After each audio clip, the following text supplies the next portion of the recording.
Љупчо Палевски Палчо, осомничениот за грабнувањето и убиството на 14-годишната Вања Ѓорчевска и 74-годишниот Панче Жежовски, ја помина првата ног во македонски затвор, откако вчера беше екстрадиран во земјава.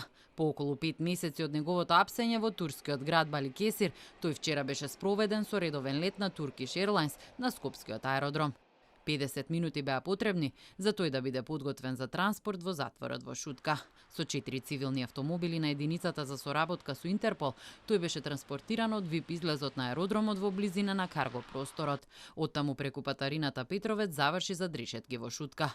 Притвореното лице е спроведено во затвор Скопје, во притворското одделение, каде што е згрижено и се постапува по тој безбедносен и протокол и по куќниот ред. Се нема пожалено на некои здравствени проблеми, прегледан е од домскиот лекар, известен е судот дека лицето, кривичниот суд дека лицето се наоѓа во затвор Скопје и се чека на следни чекори од судот каде што треба да се спроведе или да се даде одобрение за некакви други активности во врска со притвореното лице. А што со себе носел Палевски? Имаше куфер еден со некакви лични работи, каде што да е све и некои валути во поени во евра и во турски лири, каде што се вледене во записник. На Палевски во отсуство му беше изречен 30-дневен притвор.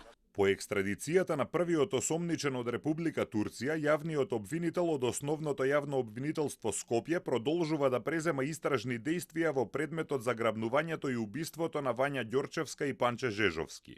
Во однос на ова лице, јавниот обвинител презема истражни действија на прибавување и анализа на докази кои во оваа фаза на постапката не можат да бидат споделени со јавноста. За останатите осомничени, како што додаваат од обвинителството, истрагата е во завршна фаза.